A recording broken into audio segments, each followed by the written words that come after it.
에스더 연속 설교. 오늘은 11번째 설교로서 에스더서 6장 1절부터 14절 말씀까지 함께 살펴보고 은혜를 나누도록 하겠습니다. 먼저 성경 본문을 봉독하겠습니다. 에스더서 6장 1절부터 14절 말씀까지입니다. 그날 밤에 왕이 잠이 오지 아니하므로 명령하여 역대의 일기를 가져다가 자기 앞에서 읽히더니 그 속에 기록하기를 문을 지키던 왕의 두 넷이 빅다나와 데레스가 아하수에로 왕을 암살하려는 음모를 모르드게가 고발하였다 하였는지라. 왕이 이르되 이 일에 대하여 무슨 존귀와 관작을 모르드게에게 베풀었느냐 하니 측근 신하들이 대답하되 아무것도 베풀지 아니하였나이다 하니라. 왕이 이르되 누가 뜰에 있느냐 하매 마침 하만이 자기가 세운 나무에 모르드게 달기를 왕께 구하고자 하여 왕궁 바깥뜰에 이른지라. 측근 신하들이 아뢰되 하만이 뜰에 섰나이다 하니 왕이 이르되 들어오게 하라 하니 하만이 들어오거늘 왕이 묻되 왕이 존귀하게 하기를 원하는 사람에게 어떻게 하여야 하겠느냐. 하만이 심중에 이르되 왕이 존귀하게 하기를 원하시는 자는 나 외에 누구리요 하고 왕께 아뢰되 왕께서 사람을 존귀하게 하시려면 왕께서 입으시는 왕복과 왕께서 타시는 말과 머리에 쓰시는 왕관을 가져다가 그 왕복과 말을 왕의 신하 중 가장 존귀한 자의 손에 맡겨서 왕이 존귀하게 하시기를 원하시는 사람에게 옷을 입히고 말을 태워서 성중 거리로 다니며 그 앞에서 반포하여 이르기를 왕이 존귀하게 하기를 원하시는 사람에게는 이같이 할 것이라 하게 하소서 하니라. 이에 왕이 하만에게 이르되 너는 내 말대로 속히 왕복과 말을 가져다가 대궐문에 앉은 유다 사람 모르드게에게 행하되 무릇 내가 말한 것에서 조금도 빠짐이 없이 하라. 하만이 왕복과 말을 가져다가 모르드게에게 옷을 입히고 말을 태워 성중 거리로 다니며 그 앞에서 반포하되 왕이 존귀하게 하시기를 원하시는 사람에게는 이같이 할 것이라 하니라. 모르드게는 다시 대궐문으로 돌아오고 하만은 번뇌하여 머리를 싸고 급히 집으로 돌아가서 자기가 당한 모든 일을 그의 아내 세레스와 모든 친구에게 말하매 그중 지혜로운 자와 그의 아내 세레스가 이르되 모르드게가 과연 유다 사람의 후손이면 당신이 그 앞에서 굴욕을 당하기 시작하였으니 능히 그를 이기지 못하고 분명히 그 앞에 엎드러지리이다. 아직 그의 말이 그치지 아니하여서 왕의 내시들이 이르러 하만을 데리고 에스더가 베푼 잔치에 빨리 나아가니라. 오늘은 에스더 연속 강의 11번째 설교로서 섭리와 충성의 만남이라는 제목으로 함께 은혜를 나누도록 하겠습니다. 본문은 에스더가 왕과 하만을 위해 마련한 첫 번째 잔치를 마친 직후의 이야기로서 5장 말미에서 하만은 왕후가 마련한 잔치에 왕과 함께 먹고 마신 일로 으스댔지만 아직도 자기 앞에서 고개를 뻣뻣하게 쳐들은 모르드게 때문에 불쾌함을 느꼈는데 하만의 감정을 눈치챈 그의 아내 세레스와 친구들은 모르드게를 매달아 죽이자 하며 제안했고 하만은 그들의 제안을 흔쾌히 받아들여서 실제로 긴 장대를 준비하기에 이르죠. 그런데 아하수에로 왕은 흥겹게 잔치하고 난 뒤에 잠이 오지 않아 무료했는지 신하들을 불러 왕의 행적을 기록한 문서를 가져와 낭독하게끔 하죠. 그런데 어렵고 지루한 글을 읽으면 졸음이 오는 효과를 노려서 있는지는 모르겠지만 문득 자신의 지난 행적이 어떠한지 살필 요량으로 신하가 낭독하는 역대 일기에 귀를 기울입니다. 그런데 여기서 기가 막힌 일이 벌어지죠.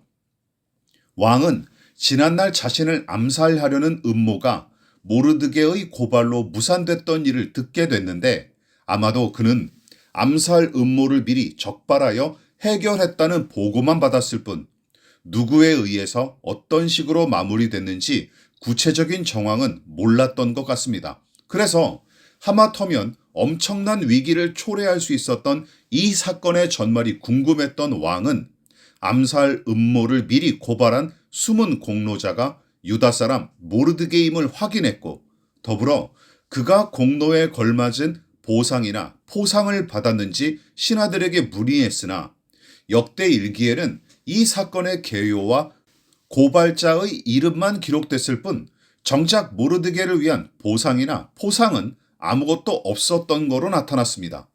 그런데 왕이 묻힐 뻔했던 이 모르드게의 공적을 살피는 와중에 하만은 왕명으로 공포된 법을 거역하고 자기에게 예를 표하지 않은 모르드게를 자기가 직접 준비한 장대에 매달아 죽이도록 허락받기 위해 왕을 찾아오는 일이 우연찮게 겹쳐지죠.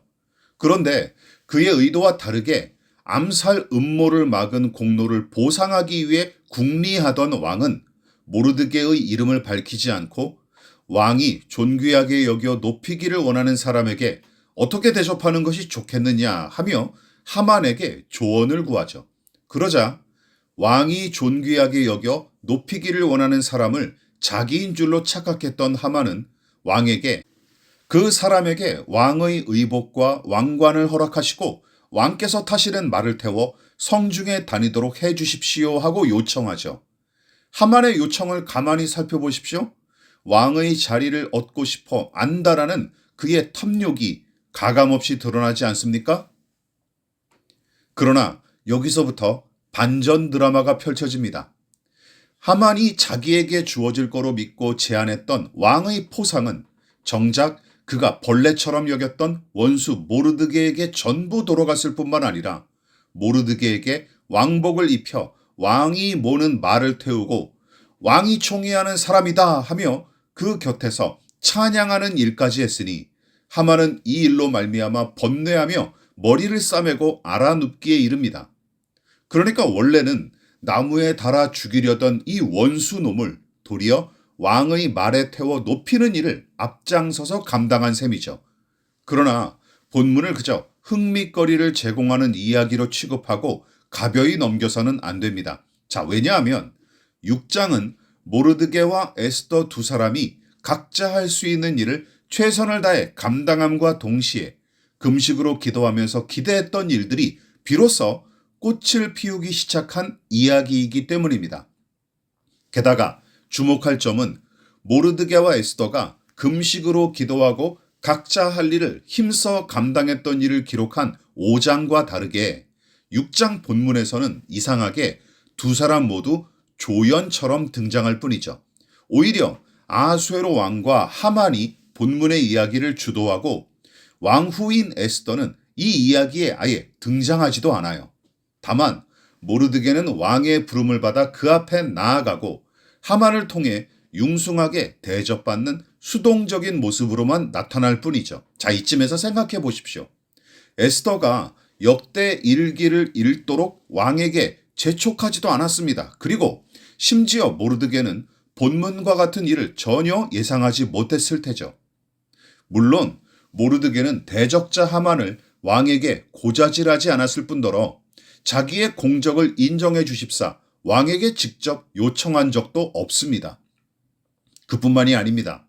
에스더가 왕과 하만을 초대하여 잔치를 베풀고 난 뒤에 그날 밤 왕은 무슨 이유로 잠을 못 이루었을까요? 게다가 갑작스레 역대 일기를 꺼내 읽은 까닭은 무엇일까요? 그리고 왜 하만은 모르드게의 행적이 드러나는 그 시각에 왕을 찾아왔다가 굴욕을 당했을까요? 우연도 한두 번이지 이 정도면 우연을 넘어 모든 인물과 사건을 어떤 힘이 배후에서 주도하거나 이끌어간다고 볼 수밖에 없습니다. 그래서 6장 본문이 신자들한테는 하나님의 섭리와 작정을 잘 보여주는 이야기일 수 있지만 다른 한편에서는 오해의 소지가 다분한 이야기이기에 조심스럽게 해석하고 이해할 필요가 있는 것도 사실입니다. 자, 그렇다면 본문과 같은 이야기를 대할 때 나타나기 쉬운 두 가지 오해가 무엇인지 함께 살펴보십시다. 자, 먼저 신자들이 경계할 첫 번째 것은 이것입니다. 운명론에 맡겨 그저 순응하는 태도죠. 여기서 운명론이란 철학적으로 모든 자연현상이나 사람의 일은 미리 결정되어 있어서 인간의 노력으로도 바꿀 수 없다고 믿는 이론입니다. 그러니까 어차피 세상 만사가 우리 뜻대로 되지 않을 뿐더러 우연이나 예기치 못한 일들을 통해 이루어지는 게 다반사인 까닭에 정해진 운명이나 운수 따위에 인생의 생사화복을 다 맡기자는 사고방식을 가리키죠. 그런데 본문의 이야기도 그런 식으로 이해하면 곤란합니다.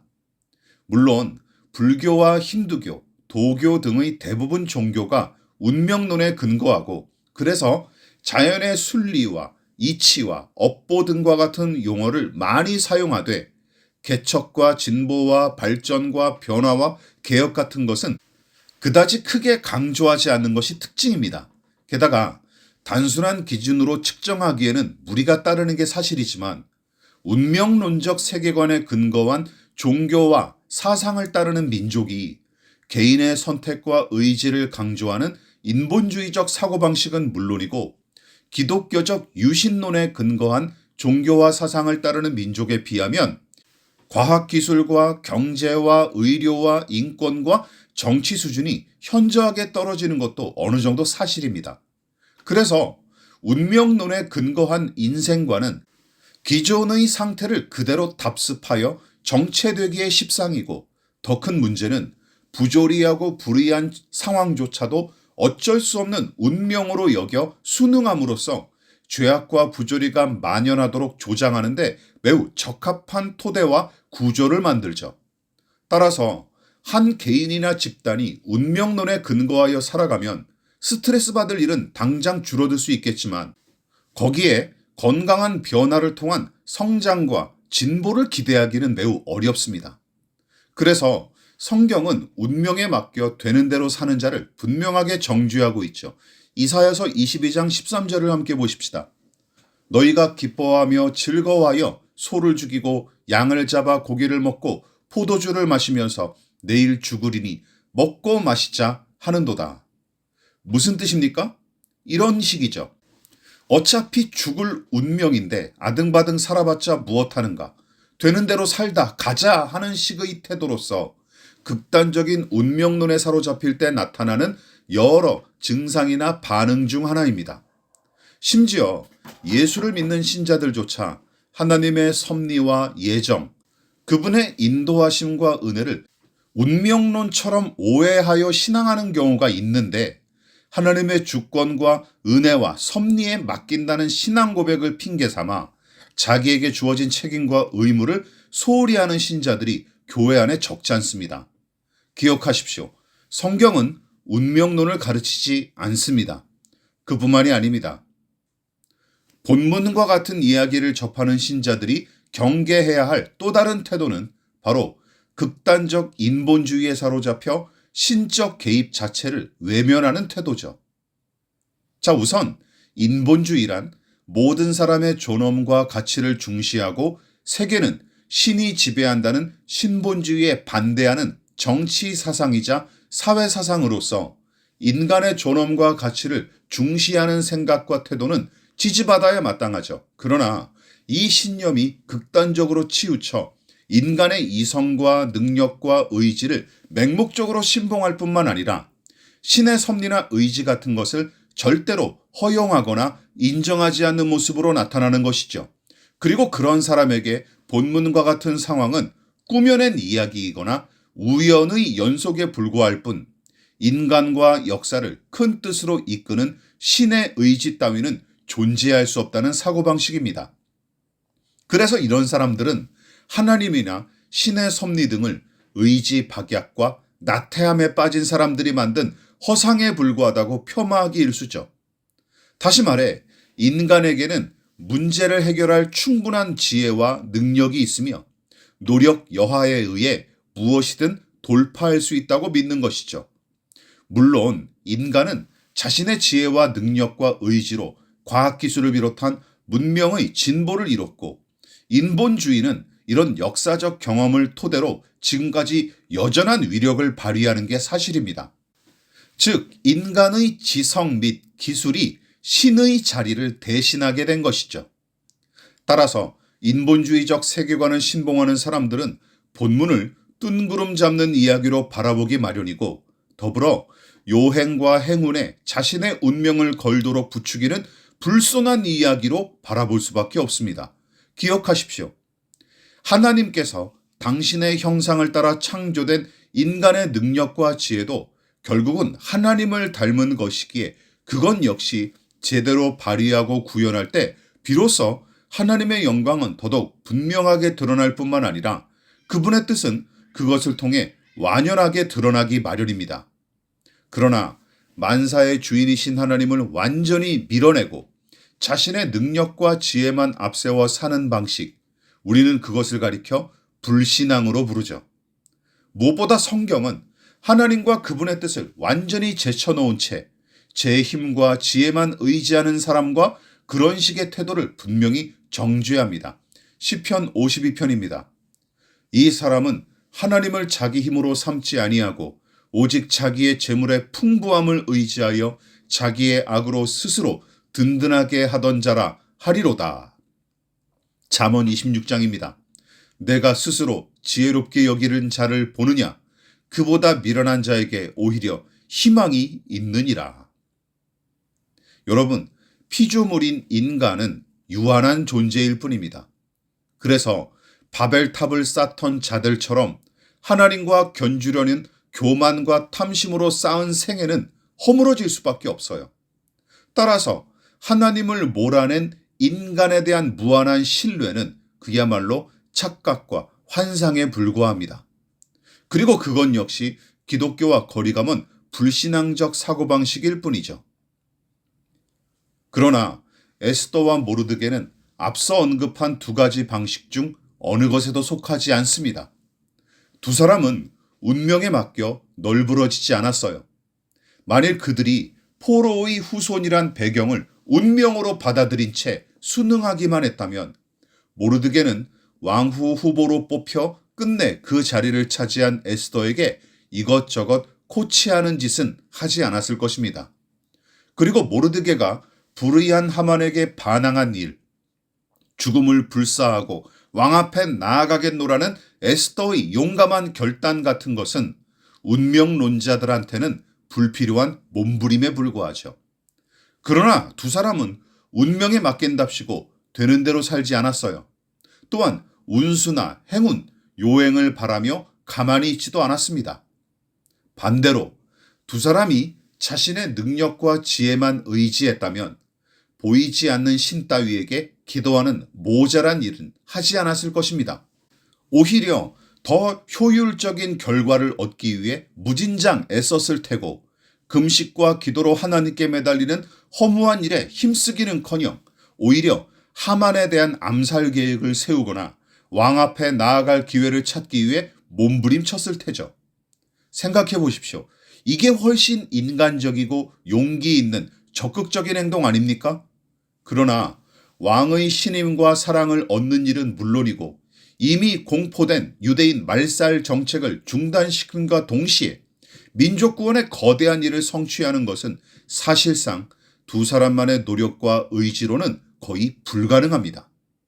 그리고 이미 언급했다시피 6장 본문은 에스더와 모르드게가 주도하는 이야기도 아니에요. 그러므로 본문의 의도는 아수에로 왕을 비롯한 모든 상황을 하나님께서 섭리로 다스리고 계시다는 사실을 명확하게 보여주려는 것입니다. 다만 그렇게 일하시도록 모르드게와 에스더는 금식하며 기도했을 뿐이죠. 그러니까 두 사람은 할 수 있는 일을 감당하되 각자의 한계를 인정하고 하나님께 살 길을 얻고자 했을 뿐입니다. 이처럼 두 사람의 모습은 운명에 매여 살기를 거부했을 뿐만 아니라 자기 힘과 자원만으로 아등바등하지도 않았습니다. 또한 두 사람은 운명이나 신의 뜻을 운운하면서 부조리한 상황에 순응하지 않았고 요행도 바라지 않았어요. 게다가 각자의 노력과 의지로 무슨 문제든 해결할 수 있고 얼마든지 이 난관을 돌파할 수 있다는 이상주의자들도 아니었어요. 다만 하나님께서 세상과 인생과 역사를 이끄시고 주관하신다는 사실을 신뢰했을 뿐입니다.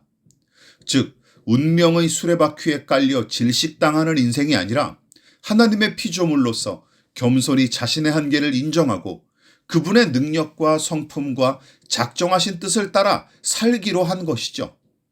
그리고 하나님의 종으로서 감당할 책임에 충성했습니다.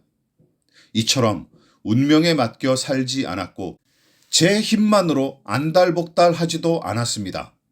기억하십시오. 이것이 거듭난 신자가 지녀야 할 자세입니다. 이처럼 에스더서는 불신앙의 세상을 사는 신자의 자세와 태도가 무엇인지 매우 분명하게 보여주고 있습니다. 모르드게가 제 직분을 충실히 감당하느라 왕의 암살을 고발한 일은 하마터면 잊혀질 뻔했지만 결국은 하나님의 섭리 가운데 더더욱 왕의 신임을 얻는 요소로 작용했을 뿐만 아니라 에스더의 호소가 더더욱 효과적으로 왕에게 전달될 수 있는 결정적인 계기가 됐죠. 만일 모르드게의 공로가 3장에서 곧장 보상으로 연결됐다면 한 달이 넘도록 에스더를 가까이 하지 않았던 것처럼 모르드게와 그의 공적도 왕 앞에서 무의미하게 지나가고 말았을 테죠. 설교를 마무리하도록 하겠습니다. 본문은 하나님의 섭리와 신자의 충성이 매우 정교하면서도 아름답게 맞물린 이야기입니다. 또한 이것이 하나님께서 믿는 자와 일하시는 방법이죠. 자, 그렇다면 믿음의 사람들은 어떻게 살아야 할까요? 모르드게를 보십시다. 3장에서처럼 그 자리에서 정의롭고 선한 일을 하십시다.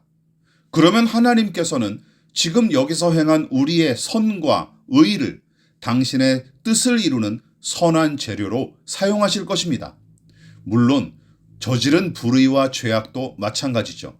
지금 여기서 행하는 불의와 악행조차 하나님은 당신의 뜻을 이루는 재료로 사용하실 텐데 그런 일을 행한 자에게는 반드시 쓰디쓴 열매를 거두게 하실 것입니다. 로마의 철학자 세네카는 기회는 준비가 행운을 만날 때 생기는 것으로 규정했어요. 하나님의 섭리와 그 은혜를 경험하는 일도 비슷합니다.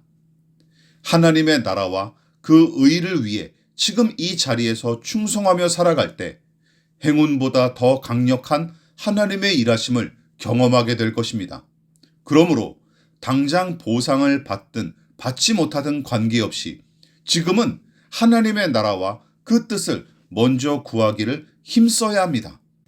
자기 본분을 다하여 정의와 공의를 행하되 결과와 열매는 하나님께 맡기십시다. 운명이나 사주팔자, 심리 테스트 따위 집어치우십시오. 그런 것에 얽매이지도 마십시오. 또한 행운이나 요행을 바라지 마십시다. 게다가 내 힘만 의지하면서 홀로 모든 것을 다 책임지려는 무모함과 교만도 버리십시다. 다만 하나님을 의지하여 기도하십시다. 내 힘이 미치지 못할 큰 일까지 다 해치우려고 조종하려고 덤비지 마십시오. 우리는 하나님이 아닙니다. 오직 믿음으로 행한 일에 반드시 보상하실 하나님을 의지하십시다. 물론 이 땅에서 사는 동안 그 보상을 구체적으로 얻지 못할 수도 있겠지만 주님 앞에 서는 그날에 반드시 주께서는 생명과 영광의 면류관을 씌워주실 것을 확신하십시다. 그 기대와 소망을 가지고 오늘을 살아낼 수 있는 저와 여러분 되시기를 주님의 이름으로 부탁드리겠습니다.